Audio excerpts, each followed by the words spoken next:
एक चोर देखा कि भैंस बंधी भी है, भैंस बंधी भी है।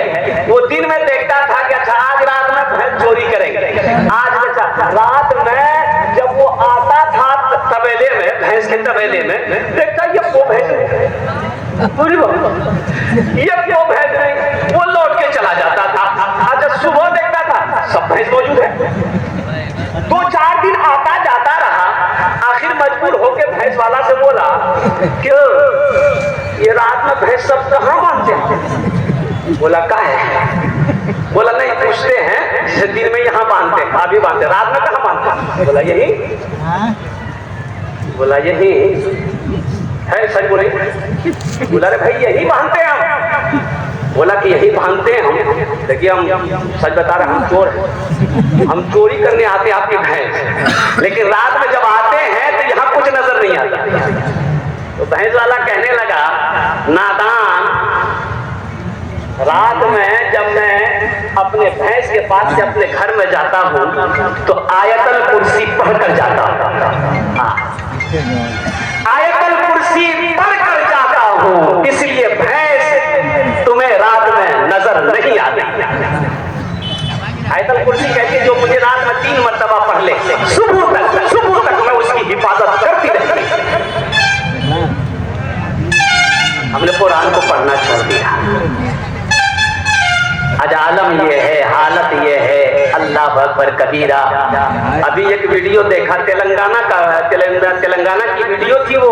अभी यही ईद की छुट्टी के बाद इमाम साहब घर चले गए, तो अब नमाज पढ़ने के लिए मस्जिद में आजान हुई तो लोग आए नमाज पढ़ने के लिए, लेकिन नमाज पढ़ाने का जब वक्त हुआ तो कोई आगे बढ़ने को तैयार नहीं थे। 2-4-5 बच्चे नौजवान थे, तो एक बूढ़े मियाँ थे, तो बोला कि चाचा आप ही पढ़ा दीजिए। बोला पढ़ा देंगे, नमाज ना पढ़ाना, चलो। तो आगे बढ़ गया, सूरे फातिहा जैसे तैसे बेचारा पढ़ा जो याद था। अब सूरे फातिहा के बाद सूरत पढ़ना होगा भाई। अरे बोलो भाई, तो शुरू किया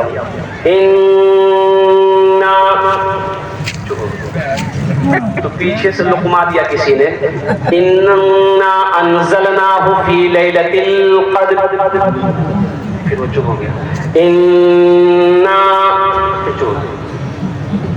पीछे वाला फिर लुकमा दिया कि इन्ना अतैनाकल कौसर, फिर ये बोला इन्ना, तो पीछे वाला समझे नहीं पढ़ना क्या जा रहा है, तो भाई क्या क्या समझा रहे, सोच रहा हो कि भाई आगे पढ़ना क्या जा रहा है। बस पीछे से फिर लुकमा दिया इन्ना अंज़लना हो, बस फिर ये बोला इन्ना लिल्लाहि व इन्ना इलैहि राजिऊन। बच्चे को कुरान नहीं पढ़ाओगे, दीन से दूरी रखोगे, यही ना होगा। होगा क्या? यही होगा। आप मर जाओगे, ये मदरसे नहीं रहेंगे, उलमा नहीं बनेंगे, आलिम नहीं बनेंगे, हुफ्फाज नहीं बनेंगे। जब मर जाओगे जनाजा पढ़ाने वाला कोई नहीं होगा, फिर वही होगा, पैर में रस्सी लगाएगा आदमी, खींच कर गड्ढा खोदेगा, डाल देगा, चला चला चला।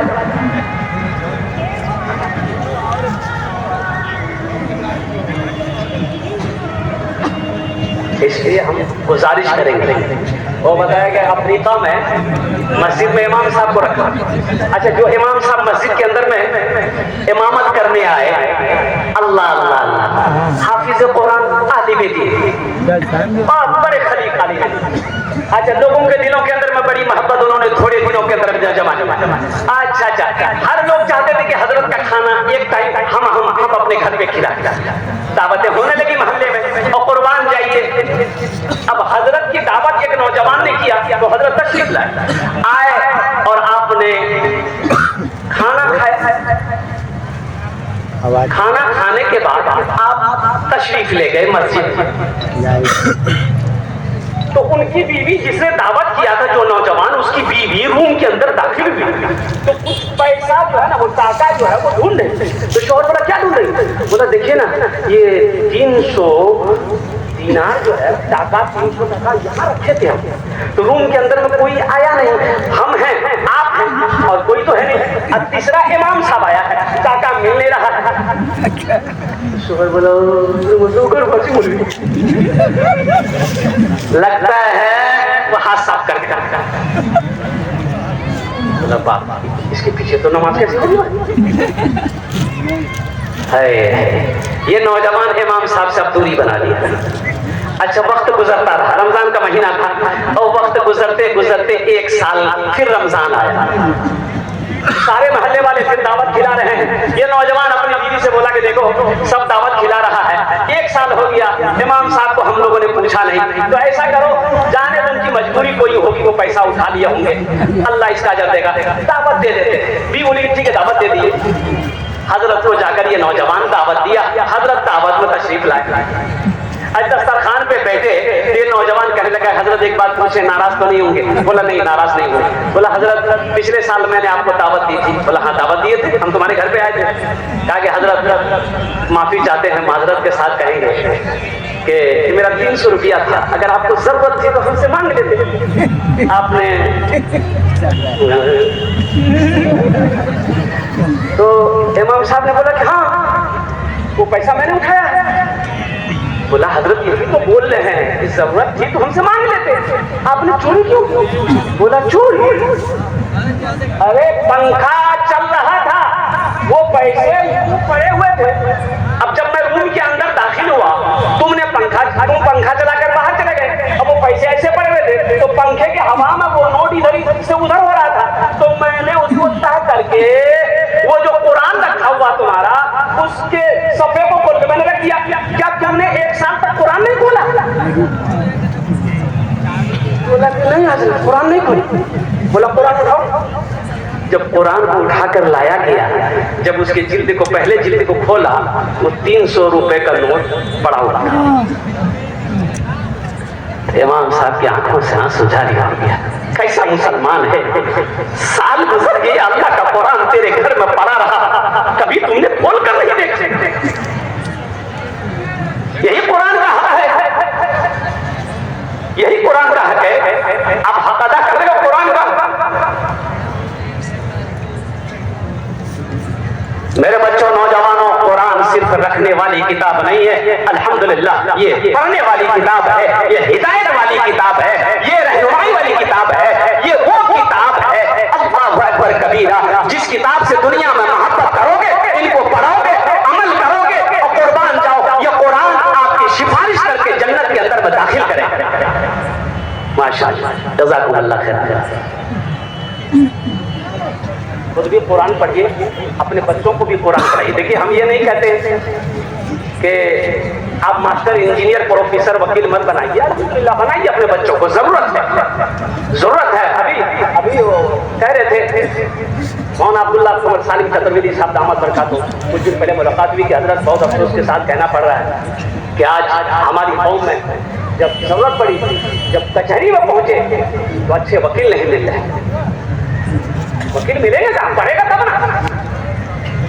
ये तो दूर भाग रहा है पढ़ने से। हमारा बच्चा जब 6 साल 7 साल, अच्छा यहूदियों की तादाद कितनी है? 60 लाख 70 लाख, कितनी तादाद है बोले? अरे बोलिए तो सही, हाँ या ना बोलिए भाई। 60 से 70 लाख पूरी दुनिया पर हावी है। इसकी वजह क्या है? मुसलमानों, तुम्हें मालूम नहीं? आपको मालूम नहीं ये मोबाइल बनाने वाला कौन है?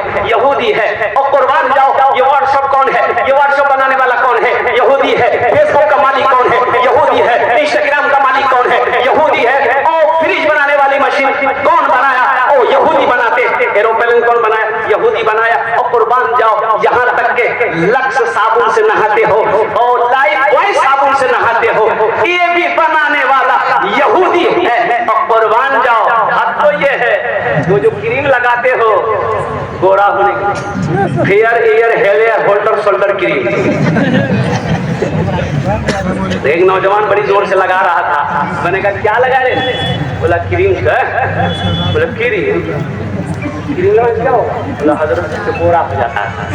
हमने कहा कि बेटा, अगर क्रीम लगाने से आदमी गोरा हो जाता तो साउथ अफ्रीका के जितना खिलाड़ी है उसके पास क्रीम का पैसा नहीं है। दुनिया कहां से कहां चली गई है, ये क्रीम में पीछे भाग रहा है। आखिर इसकी वजह क्या है? इसकी कोई वजह है कि 60 से 70 लाख, अच्छा मुसलमानों की तादाद कितनी कितनी है पूरी दुनिया के अंदर में? 200 करोड़ 84 लाख 203 मिनिमम कहिए, वो अंदाजा कहिए, मुसलमान पूरी दुनिया के अंदर में मुसलमान है। यहूदी मुख्तसर की तादाद इनकी पूरी दुनिया पर हावी है, आखिर इसकी वजह क्या है? तो पता ये चला, मुसलमानों सुनो, जब यहूदी के घर में बच्चा पैदा है, वो बच्चा जब चलना फिरना शुरू करता है, जब बच्चा बोलना शुरू करता है, वो बच्चा जब अब वो पढ़ने के लायक हो गया, यहूदी अपने बच्चे के एक हाथ में किताब देता है, एक हाथ में कलम देता है, पढ़ो, उसका बच्चा पढ़ता है, वो कामयाब हो जाता है। और हमारे यहाँ बच्चा जब बाशऊर होता है, वो 5, 6, 7 साल का हुआ, हम एक हाथ में कचिया देते हैं, एक हाथ में खुरपी देते हैं, जो भाषा जो अल्लाह के कुरान को पढ़ो, इंशाअल्लाह उसके हुक्म के मुताबिक जिंदगी गुजारो, आलिम बनो, मुफ्ती बनो, आलिम बनो, मुफ्ती बनो, डॉक्टर बनो, इंजीनियर बनो, प्रोफेसर बनो। मैं हाथ जोड़कर कहता हूँ, खुदा के वास्ते कुछ भी करना पड़े, जमीन बेचनी पड़े, जमीन बेचो, अपने बच्चे को तालीम याफ्ता बनाओ, जाहिल मत रखो। अल्लाह बंद करेंगे, अरे गाइस इतने लोग करेंगे इंशाअल्लाह। बच्चों को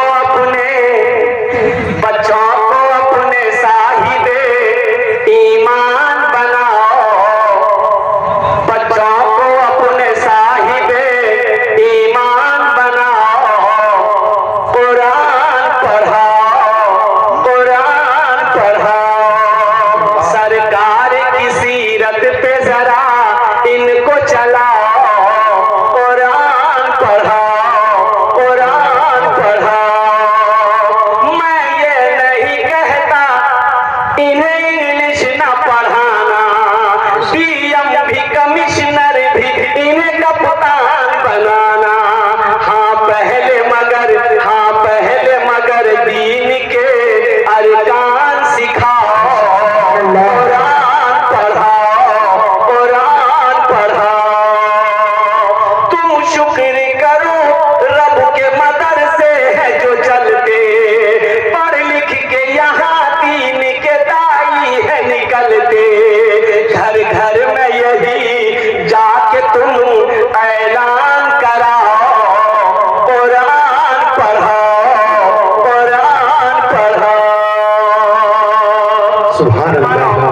आमिना के लाल जनाब मोहम्मद रसूलुल्लाह सल्लल्लाहु अलैहि वसल्लम के ऊपर में जब कुरान नाजिल हुआ, जब वही उतरती थी, कुर्बान जाओ, आप अल्लाह के कुरान को लेकर लोगों के दरवाजे तक जाते थे। लोगों दरवाजा खोलो, लोग दरवाजा खोलते थे, क्या बात है? बोल अल्लाह का कुरान सुन लो, अल्लाह का कुरान सुन लो।